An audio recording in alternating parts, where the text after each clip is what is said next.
So coaching is all about the behaviors. Let's fix the behaviors. This is not a behavioral thing. This is something deeper that's interrupting the behaviors. So we need to figure out why this is occurring.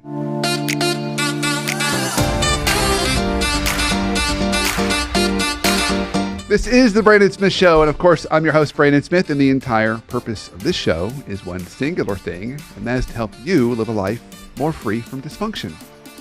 So this is one of our leadership therapy shows. Specifically, this is going to be an Ask the Workplace Therapist show. So over the last few months, I've been fielding your questions, and we've gathered a few that we're going to take on today for the show. Now these, just to give you a little bit of setup for these, so I've got my amazing producer, amazing, talented, gifted, a beacon of light, Whitney. Wow, that was fantastic. That's a new one. Isn't that good? Beacon of light. Beacon of light. It's been a little while, Whitney, so it's good to have you kind of back on the show with me. Glad to be. Every time I'm invited back on, I consider it a blessing. Blessing. Yeah. Blessing. Wow. I'm glad I was able to bless you. Thank you. This is good. Thank you. You do. Thank you. So as I was saying, these are all the Ask the Workplace Therapist questions that have come in. Yes. And for the particular set we're using today, I have not read these. So I've just sent them on to you and to Emily, my creative director, so to kind of get these all kind of ready for us. So I don't know what you're going to give me. I'm hoping. I don't know what I'm giving you either. I'm going to do a good job today. Me too, Brandon. I'm going to let you all who are listening and viewing this be the deciding vote. So let's go. Are you ready? Am I ready? I just wanted to give a disclaimer that I am not Alex Trebek. So he's really good at reading stuff. No, sorry. That was fantastic. I couldn't have planned that any better myself. That was very good. Very good, Brandon. You're welcome. Okay. That's my only Alex Trebek. Are you ready for the first I'm ready. question? Yep. Dear Workplace Therapist. Okay. I'm good so far. After working on boundary setting and individual therapy because of some spectacular burnouts in my past, my professional past, I've endeavored to set better boundaries in this new job that I have that means a great deal to me. My efforts to set those boundaries or clarify expectations have been met with increasing anger from my boss, as she seems to grossly misunderstand what I'm trying to say and sees my explanations as excuses. Her responses to what I say and to my emails read and ask for guidance and improvement benchmarks. She says that I obviously just don't want to succeed. If I send her a time log, a different task, and ask if she sees anything, if I send her a time log of different tasks and ask if she sees anything that's taking longer than expected so I can know where to best focus my efforts, she writes back about how those different tasks are paid. I'm very confused, but every attempt of mine to ask for clarification makes her angrier, and she answers about something not related to what I've asked. I've had similar issues with other bosses. I realize the common denominator is me and my communication style, but I don't know where to look for guidance. What language should I be using to construct and enforce boundaries? How do I get clarification without offending? It's like the harder I try to be genuinely respectful and professional and collaborative, the more I'm accused of being lazy or sneaky or making excuses. Please help. Signed, it's not you, it's me. Okay. That was a lot. I only sobered it's a lot. once. It's a lot. But we're going to talk about this. So Okay. this is, see, you've heard me talk about this and preach about this. She did. She had your key words, clarify expectations. Clarify. Yeah. Clarity. Now, you can screw this up. And she's hinting on a way you can screw this up. Mm. So to clarify expectations, so I want everyone to listen real close. To clarify expectations, you want to make sure you're doing it at the very beginning. That's the only time you can really clarify expectations. Okay. You don't do it while you're in midstream doing the work, because then it feels like you're being defensive. And it can also be interpreted a different way. So let me just start with how you should do this. So in a perfect world, you would, before you start a project, or even before you start a new job, You sit down with that boss and you say to her or him, okay, let's talk about this project. And these are the kind of questions you want to ask. You want to say things like, well, let's say it's finished. Let's say 6 months from now, a year from now, whatever happens to be, and it was successful. What would success look like? Mm-hmm. You look in the crystal ball, what would success look like? That's probably the number one most effective clarity question you can ask. The second question you want to ask up front is, what would you not want to see happen? What would not be success? That's good. And so you're trying to also identify what are the Mm-hmm. landmines. Mm-hmm.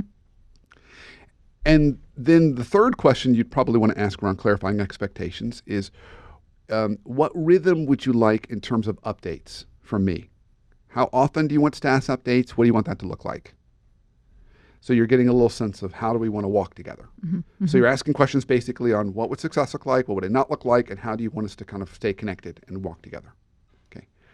My guess is he probably didn't do enough of that up front and is now asking questions midstream. Like, well, tell me what. So I had a leader say his most annoying kind of email. This was a panel that I was facilitating. Mm-hmm. Can't get the word out. And he was saying the most irritating emails that he gets is when people like list off a bunch of stuff and they say thoughts ? And that's the end of the email. So he's just asking for thoughts. Mm-hmm. Mm-hmm. And it feels like that's what this individual's been doing with their boss. Like, do you mean this or this? This or this? Do you mean this or this? Thoughts? And that's irritating the boss because now I'm not saying the boss is in the right. There could be lots of reasons why the boss isn't wanting to help drive clarity. Mm-hmm. Mm-hmm. If you're in a highly political environment, by not driving clarity, you can be not held accountable. Right. Well, I didn't tell him to do that. Mm-hmm. It's not my fault that it turned out that way. Mm-hmm. I never said that was what we wanted to do. So you can kind of say, it's not my fault, and you can kind of hide. A lot of corporate politicians do that really well. BPs, SVPs in really big companies. Mm-hmm. And to say big companies is companies over $3 billion in revenue. They'll do a lot of this kind of stuff. The less than effective leaders, but the ones that can hang around a long time. Mm-hmm. But you want to be asking the clarifying questions up front. Now, the second thing you want to be doing along the way, so there's driving clarity up front. That's when you clarify expectations, not in midstream. You drive it up front. In midstream, you should be doing something else. This is that whole author versus editor distinction. Have we talked about that before? I feel like we've hinted on it. Okay. But not a deep dive. So we're going to do a deep dive in this Okay. because it's really important. It's super simple, but perhaps one of the best nuggets that you can kind of hold on to as a manager or someone who's supporting a leader.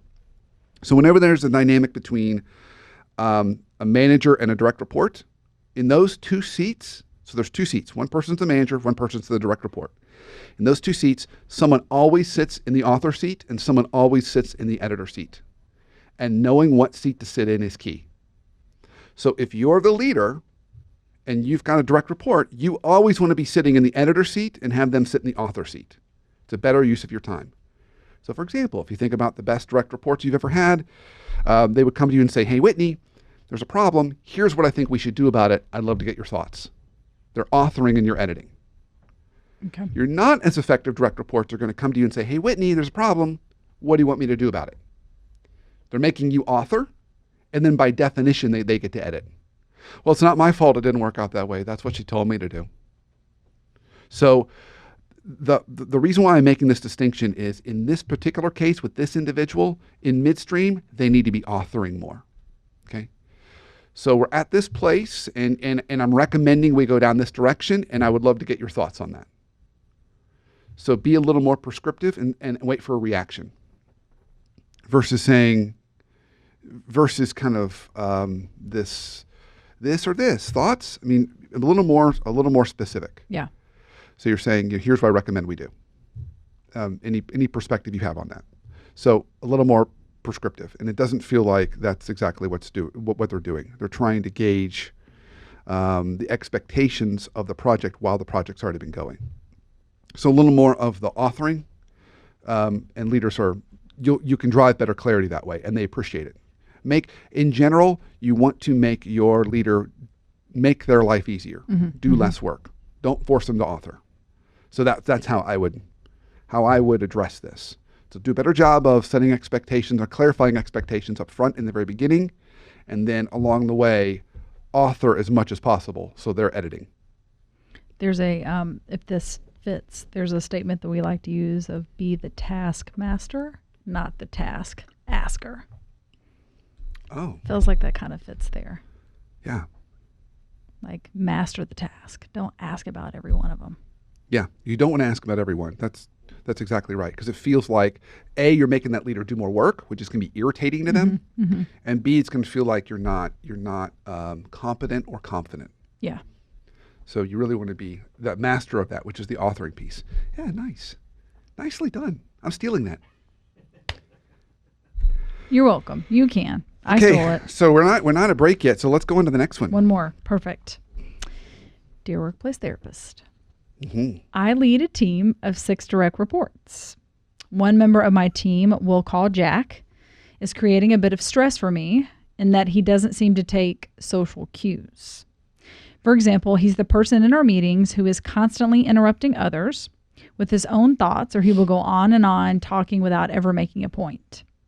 He arrives to my office without an appointment to ask detailed questions, without giving me notice to prepare for in-depth discussions. I don't have time to waste. Efficiency is key. How can I help Jack learn that he needs to practice some self-control? Signed, please stop talking. Okay.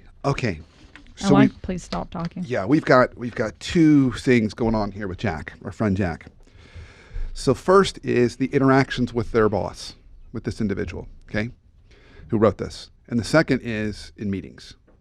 So those are 2 different dynamics. It's a similar pattern of just kind of not being focused and structured and respectful of people's time, but it's showing up in 2 different ways. So let's talk first about the second part of the question, which was that in the meetings with their boss, Jack's the person who wrote this, Jack is in the meeting with her or him, okay? So what they need to be doing is to, the easiest simple path is to take what we just talked about with the author editor. Jack should be coming in prepared to those meetings. So what this leader needs to do is teach Jack what that means, what that needs to look like for them. Maybe that means, Jack, you need to prepare the agenda for the meeting and then come in with that prepared. Or you need to have a 1-pager with kind of what you want to talk about on that. And that's, you need to create that structure. So force Jack to come in having already structured his thoughts and either put it down on paper or send it as part of a calendar invite, whatever it happens to be. So it can be more efficient. I have a client of mine I was speaking to recently. It's kind of a reverse situation. He's the direct report, but his boss is a little more like Jack, kind of go very tangential. And what he learned to do, which works really well for his boss, is they'll have a meeting invite for an hour.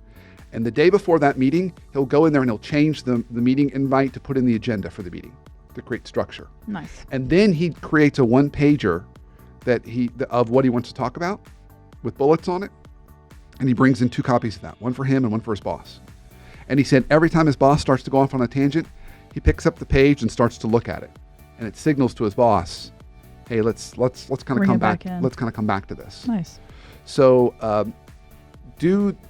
I would encourage this leader to do that with Jack. Tell Jack, you need to come in and create a 1-pager of what you want to talk about. Force Jack to be more structured in his thinking. Okay.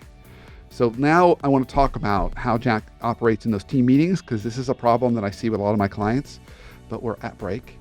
So let's visit with Jack when we come right back from break. Okay, stay tuned.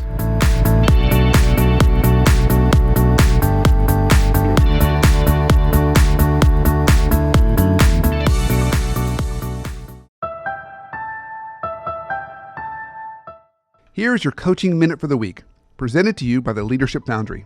Dysfunction in the workplace, it's a pervasive problem. Here's a simple tip to eliminate dysfunction, both in your team, but even in the environments around you. Clarify your team members' roles, goals, and responsibilities. So just spend some time thinking about, does all of my team know? Does each of them know what their role is, what the goals are of the team, and their responsibilities? If the answer is yes, you right there eliminate 50% of all the dysfunction that could come up in your team.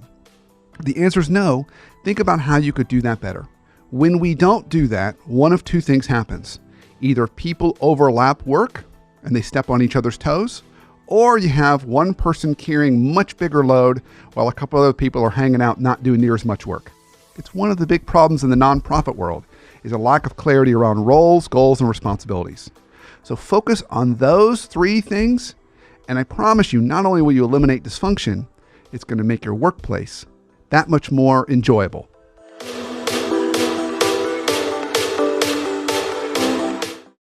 Welcome back to the Brandon Smith Show. Of course, I'm your host, Brandon Smith. And right before break, we were talking about some questions from you all as listeners and other folks that out in the world who have sent me questions about their workplace dilemmas. And we were visiting with Jack. And so just to catch you up, if you don't recall, I know our break was so long, but Jack is having difficulty staying focused and structured. And so the first piece of feedback I gave was how this manager needs to help Jack come to those meetings more prepared to be focused.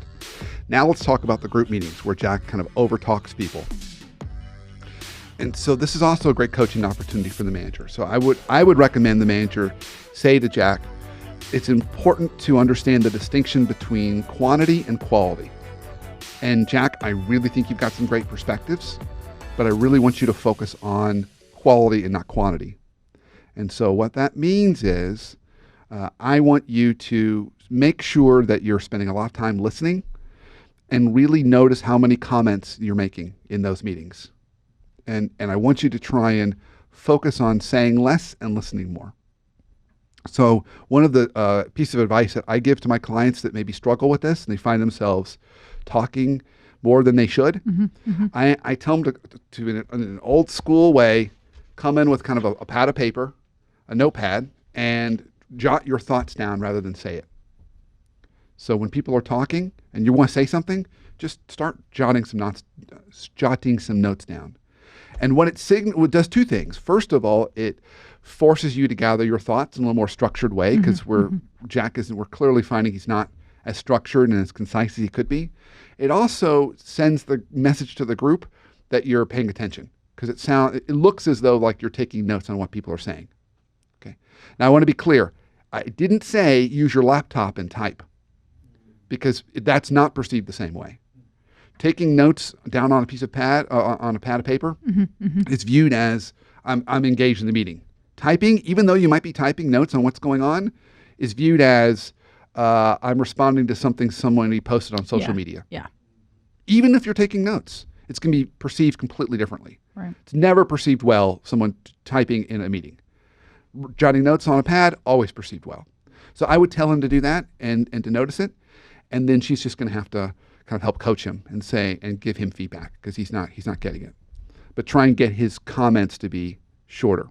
Now, one other good meeting technique that might also help that she could do as a meeting norm is I've had several teams use this concept before. It's called Elmo. Have you heard of it before? Elmo? Elmo, as in the Elmo? Sesame Street? Yeah, Sesame Street. And they'll literally go buy an Elmo doll. Oh. And they'll sit him in the meeting. And Elmo is an acronym for Enough, Let's Move On.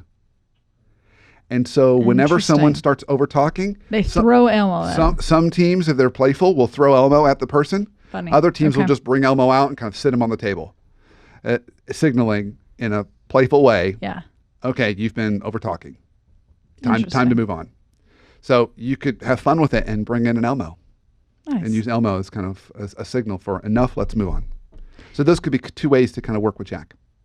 So how about in those instances where Jack just shows up to his boss's office and wants to have these long conversations? Is that a Elmo? Can we bring Elmo? Oh yeah, we didn't talk about him kind of spontaneously showing up. Yeah, just shows up at his office. I had a leader that who was on a panel earlier this year, and he had this great saying. He says, when people pop into my office, I tell them you can have 5 minutes now or 30 minutes tomorrow. Nice. So I would encourage her to have some kind of that's one way you can do it, is say, you get 5 minutes now, Jack, 5 minutes. That's it. Timer starts now.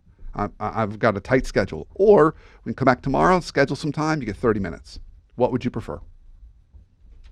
But nice. Very good tip. That's another form of putting boundaries. You're putting boundaries, and you're helping Jack to understand the importance of boundaries and structure, because it's not all about him. He's treating it like, I can just do whatever I want. It's all my world. Now, you've got other people who have needs and demands on their time too. So, yeah. Perfect. 5 today, 30 tomorrow.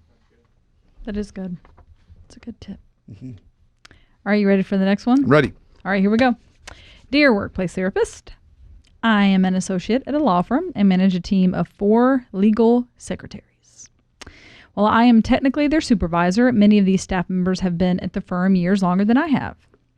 In a few months, for the first time, I will be tasked with preparing an annual review of these team members. Probably not surprisingly, I have been given little direction on how to conduct my meetings with each staff member and how to really complete an evaluation of their work. Can you offer any guidance? Signed, Uneasy Evaluator. Oh no. So 4 This is bad news. months. A few months. How long have they been working with this? A few months. And they're asked to put together an annual review? Correct. Okay. Okay. Okay. I'm going to tell you what they should do. They should not do any of the annual reviews. Okay. Period. None. Absolutely not. It cannot go well. It will only make things worse. Horrible decision. Okay. So what they should do is go back to their boss or their direct leader and say, I totally see the value in annual reviews. I totally want to do an annual review. I want to make sure that I've had enough time to work with them. But most importantly, I want to make sure I clarify expectations on what I expect before I do an annual review. See, the part that's missing in this is it's not clear that they ever sat down and said, here's what success would look like. So if you haven't had that conversation and then you come back and go, oh, guess what? You guessed wrong. You're not getting a very good review. People are going to be really upset. Yeah. So you cannot do performance reviews or annual reviews if you haven't done goal setting in the front end and clarifying expectations. It doesn't sound like they've done that. And given it's a law firm, yes, probably it's not part of their culture because that's typically more common in corporate environments. That's a common rhythm. In environments that are not corporate, you'll see less of the proper process followed. Nonprofits, doctors' offices, law firms, they're not going to sit down and say, let's talk about what goals you have and I have for you and success. And then now let's come back and do regular conversations. Now, another important thing, annual reviews, if it's truly an annual review, it is not it's not a feedback mechanism. It is a political document. It is designed to be able to measure people in different roles on the same playing field and also decide who gets raises and who gets promotions and who doesn't. You're mixing positive and negative feedback in the same document, which is a very bad thing unless everyone's already had those conversations. So it's really just supposed to be the formalization of all the conversations you had along the year. Not like a surprise, and that's why they often don't go well. So I would not do this. I would say let's do this, but let's do this the right way. So let's start tomorrow, and I'm gonna do some goal setting, and then a year from now we'll do the annual reviews. Awesome. Yep. You don't sound like you have any questions about that. I guess I was clear. Now that you asked. Actually, it was not a question. It was more of just an observation. So I wanted to clarify.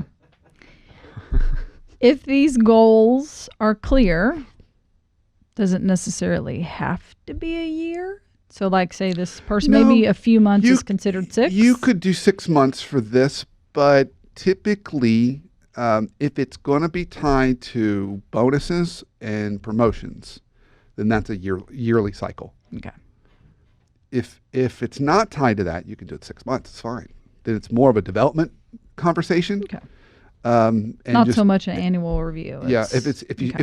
I'm sticking to the phrase annual review because that's often performance reviews. It's often like we do this once a year, and it's tied to bonuses, salary, and promotions. Sure. Okay. Like if it's tied to that, then that's an annual thing. Okay. Ready for the next one? I'm ready for the next one. All right, here we go. It's 2 sentences. I got this. Dear workplace therapist, I'm suffering from some pretty incessant, harsh, negative talk around my work, and it is creeping into other areas of my life. How do I address this? Signed, No Sweet Talker. Okay, so it sounds like this person you said negative self-talk? Yes. Harsh. Harsh negative Harsh negative self-talk that's starting to spread into other areas of life. all related to work.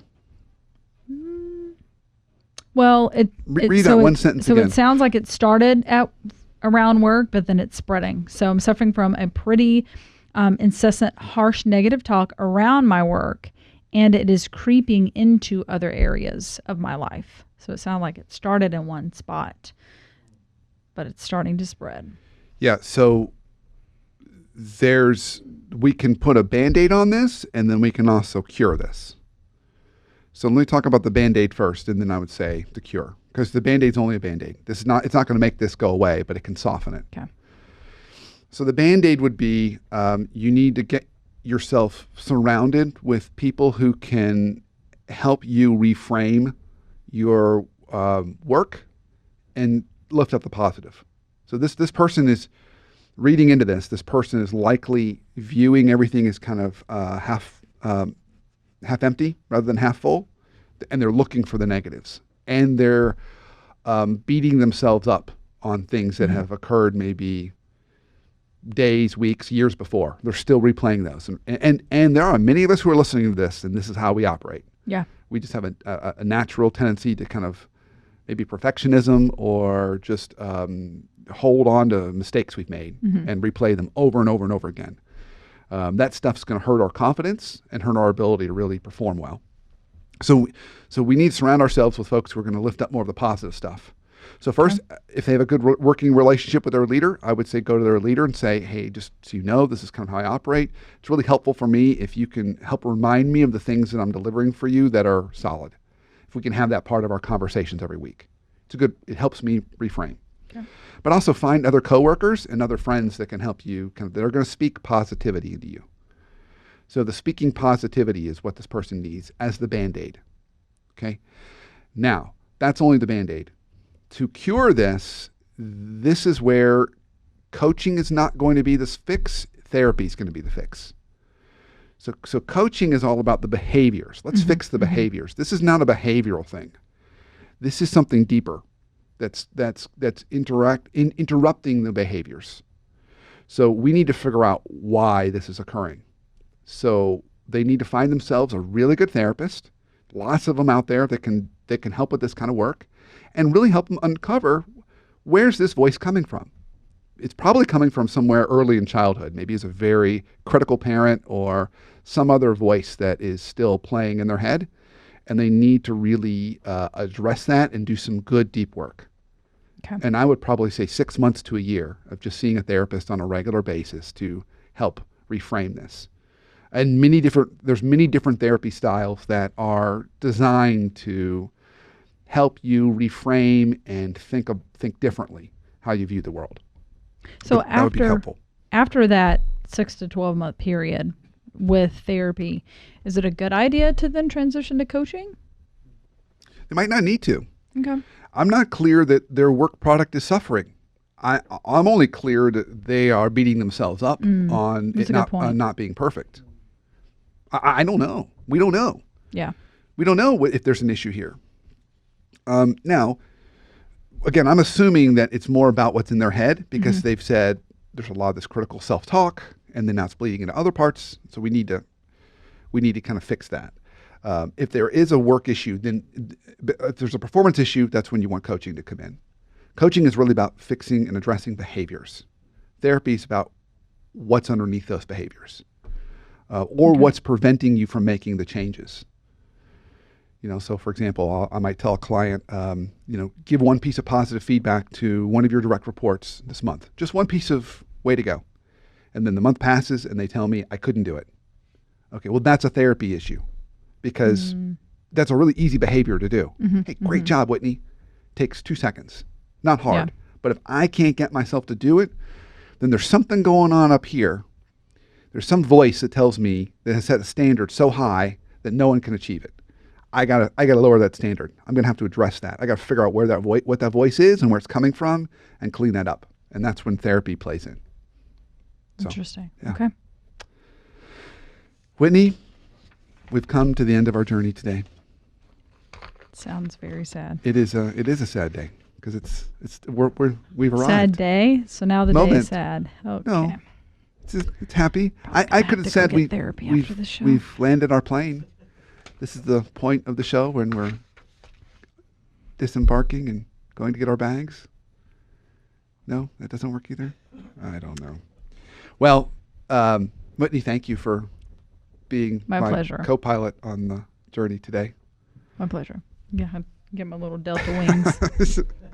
And thank you for listening and watching the show. Of course, continue the fight against dysfunction every week as we drop a new show. Sometimes it's a leadership therapy show like this, but often it's interviewing a really smart guest who can kind of help us see our world a little bit differently. Of course, if you're not listening on iTunes, you definitely download on iTunes or Stitcher and rate and review the show. That's how others find us. That's probably the biggest gift you can give us, because that allows others to find the show and allows our impact to spread, so our workplaces can be that much healthier. So until the next show, have a great week and an awesome life.